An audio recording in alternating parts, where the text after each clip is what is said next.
pessoal, muito boa tarde, meu nome é Daniel Brown, sejam bem-vindos aqui ao canal Brown e Fogo, absolutamente tudo de Botafogo, seja muito bem-vindo novamente, se inscreva aqui no canal, ative as notificações, comente seu nome, a cidade de onde você está falando, para eu te mandar aqui um salve no início do vídeo, segundo vídeo desta quinta-feira, e a gente vai debater sobre mais assuntos que surgiram aí a respeito do Botafogo, e aí eu prometi que teríamos 3 vídeos hoje. Eu não sei, pessoal, se no terceiro vídeo eu vou conseguir abordar o tema Copinha, porque daqui a pouco eu vou sair de casa, não sei nem se eu vou conseguir assistir ao jogo, e aí já vou deixar gravado o terceiro vídeo, então qualquer eventual grande coisa que aconteça em relação a esse jogo na Copinha, eu tento abordar de alguma forma, mas se eu abordar de maneira um pouco curta, espero que vocês me entendam. Mas é o seguinte, gente, vamos lá, vamos dar aqui os salves e já partir aqui para os assuntos, nesse vídeo que eu quero postar rapidinho, que já tá quase na hora, inclusive, do jogo da Copinha. Vamos lá, gente, aqui os salves para a rapaziada. Matheus Nascimento de Macaé, Gil Xingu de Irajá, Marcelo Máximo de Galfa Roxo, Marcelo Silva, aí esse de Nova Friburgo, o Arthur do Meyer, o João Pedro de Brasília, o Wilber de Nova Iguaçu, Júnior de Aperibé, Leandro Figueiredo de Nova Iguaçu e Manuel Souza de Miritituba, no Pará. Quase que eu errei, mas vamos lá. Primeiro assunto que eu não abordei, porque eu não tive tempo no dia de ontem, eu deixei para esse segundo vídeo.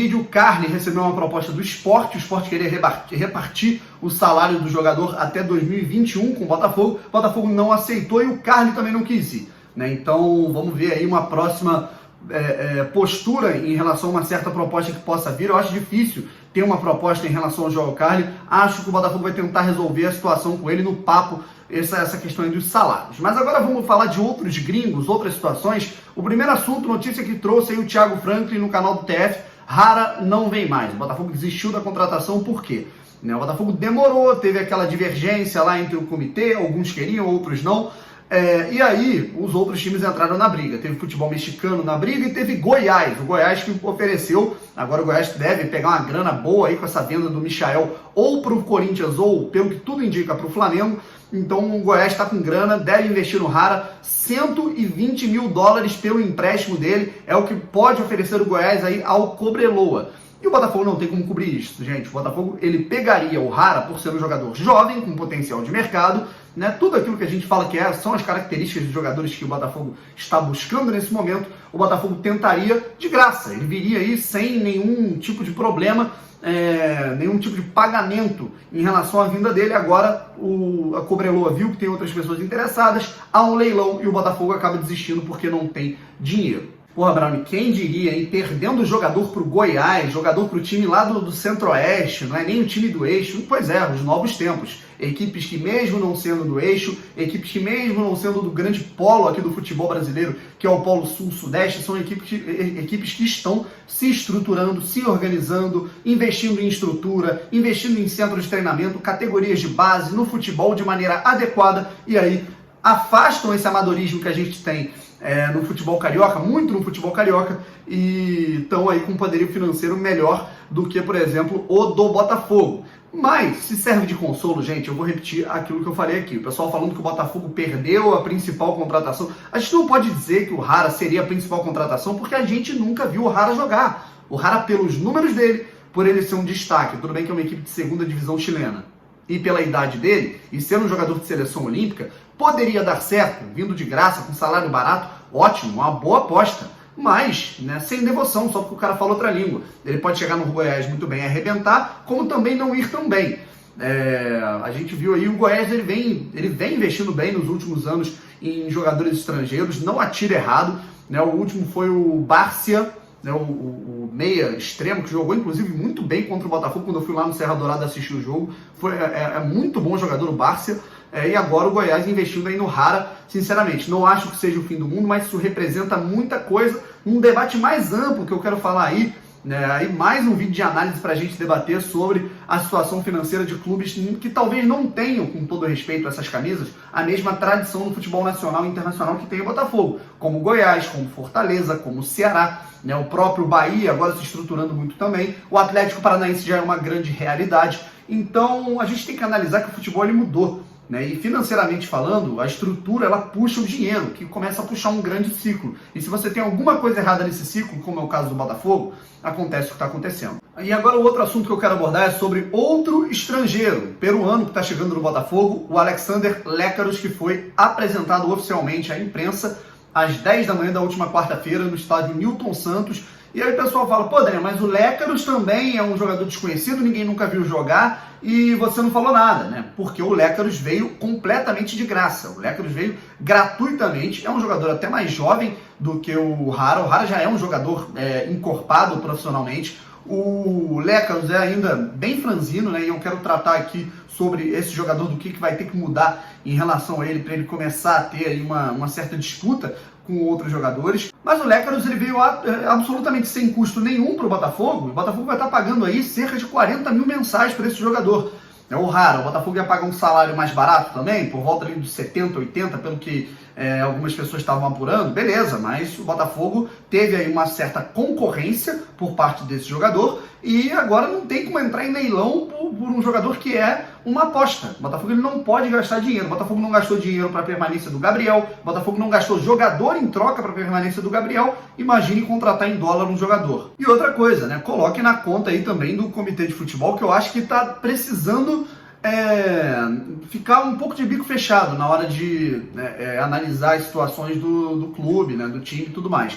Eu acho que o comitê de futebol ele vem externando muito algumas situações na internet, como por exemplo no Twitter. Eu acho até legal, bacana, uma certa interação do Ricardo Rottenberg com os torcedores do Botafogo, mas tem que tomar muito cuidado para que o Botafogo ele não externe absolutamente tudo e chame a atenção de outros clubes que podem entrar com dinheiro, coisa que o Botafogo não tem. O Botafogo há anos trabalha dessa forma, tenta não soltar as informações de jogadores que estão sendo sondados para conseguir contratar de cara e não ter nenhuma surpresa, nenhuma concorrência, porque o Botafogo não tem como concorrer. O poder de barganha do Botafogo nesse momento é zero. Eu acho que exemplo disso é o Bruno Nazário. O Botafogo do nada, né, houve aí o anúncio, Bruno Nazário vai jogar no Botafogo. Já estava tudo certo, não deu tempo de nenhum outro clube pensar no Bruno para jogar. Inclusive, uma outra análise que eu vou puxar aqui, gente, é que o Botafogo, se as coisas elas estão realmente externando muito, é porque tem muita gente envolvida nos nomes, nas citações, nas recomendações, nas indicações, e isso é muito perigoso, né? Eu gostaria de bater, por exemplo, na porta do Atlético Paranaense e entender como é que funciona o processo de contratação de algum jogador. Né? Muito possivelmente o gerente de futebol analisa, bate na porta lá do departamento de análise de desempenho, leva um nome e o nome é analisado física, técnica e taticamente. Analisam provavelmente o mapa de calor desse jogador, as estatísticas muito além do gol e da assistência. A galera só gosta de gol e de assistência.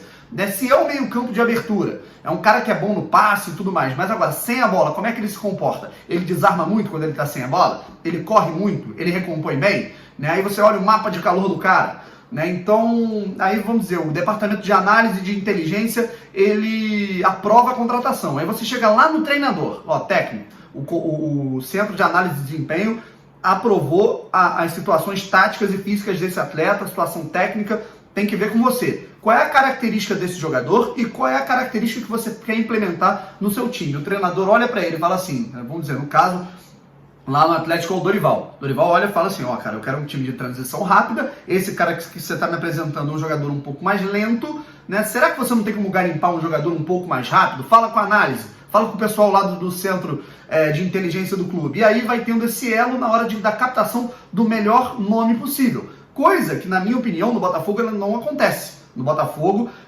me parece que o comitê de futebol, esses nomes aí, né, tirando alguns, mais uns do que outros, me parece que eles chegam, né, no WhatsApp, me parece que eles chegam no Instagram, no Twitter e falam, rapaziada, recomenda nome pra mim aí. Né? E aí isso não pode ser normal para um clube grande e um clube grande profissional de primeira divisão e pior, que está na beira aí de entrar para um projeto total de mudança de rumos de estrutura no futebol. Isso não pode ser sério, gente. Uma coisa é você pedir uma indicação para um, para outro, pedir uma indicação talvez para alguém que seja uma pessoa renomada nos termos de estudo do futebol, aí ok, né? Aí são exceções, mas isso não pode ser pautado em tudo e você não pode ficar pedindo recomendações para qualquer um. Além de ser uma situação perigosa nos termos dos nomes que podem chegar ao clube, e você também ficar se apoiando, além dessa situação da indicação, você tem o apoio de empresários, né? Você ficar se encostando demais em empresários, como por exemplo o Eduardo Duran, para contratar, para fazer a montagem de um elenco,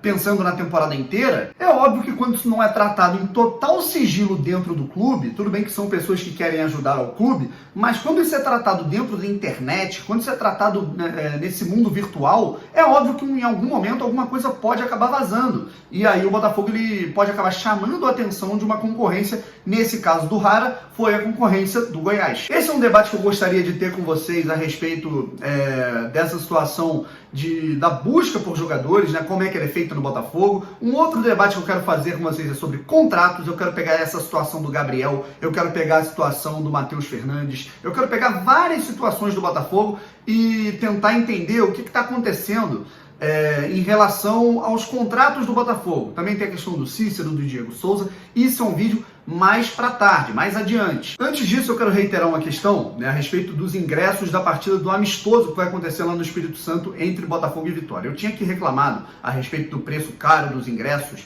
né, mas sem me atentar a uma coisa que ela é muito importante. Peço até desculpas pelo equívoco. O Botafogo, os empresários que estão aí a par dessa situação do jogo, que estão aí gerindo esse evento que vai acontecer no dia 20, na segunda-feira, o jogo às 8 da noite, se você colocar lá se você comprar o jornal Tribuna do Espírito Santo, que vai ser vendido aí do dia 10 ao dia 15 de janeiro, você vai ter aí a possibilidade de recortar um cupom de desconto, onde você consegue pagar meia entrada, ou seja, praticamente todo mundo vai conseguir pagar a meia entrada, que é de R$40. Aí eu acho que fica um preço bem mais justo. É muito importante ressaltar esse tipo de coisa aqui, para que não fique uma certa desinformação e apenas uma corneta. Além disso, é necessário que o ingresso não seja o mais popular possível por conta do retorno financeiro a esses empresários que estão viabilizando a pré-temporada do Botafogo no Espírito Santo. Se o Botafogo está ficando mais próximo da torcida capixaba, do pessoal do Espírito Santo, é por conta desse pessoal que está fazendo essa ponte para que o Botafogo, mesmo mal, mesmo em crise financeira, consiga realizar uma pré-temporada adequada, e a gente tem que agradecer a esses caras. Então, nada mais justo que eles coloquem um dinheiro no bolso também, tendo em vista esse retorno que deve acontecer em relação a esse jogo no estádio de Cariacica. Então tá aqui feita a minha retratação sobre tudo que está acontecendo. Às vezes a gente, na falta de atenção, na correria, acaba analisando as coisas de maneira muito superficial, muito crua, e isso pode acabar sendo perigoso. Por isso que é sempre importante a gente se retratar. Estamos aí numa constante mudança. Pessoal, muito obrigado pela atenção, pela audiência, pelo carinho e principalmente pela credibilidade. Alcançamos aí os 20.100 inscritos recentemente, alguns minutos atrás, na verdade, né? Então eu vou pedir para que você se inscreva aqui no canal, ative as notificações, que ainda tem vídeo hoje, possivelmente, sobre questões contratuais do Botafogo, uma análise que eu quero fazer com vocês sobre o Botafogo, sobre futebol realmente, puramente profissional. Portanto, você não tem que perder nada, você não pode perder nada, rumo a 20.200, rumo a 25.000, rumo a muito mais aqui nesse canal, que é novinho, mas é um canal novo, consolidado, e graças a vocês, absolutamente tudo de Botafogo. Um forte abraço, até a próxima, até mais tarde, na verdade. Valeu!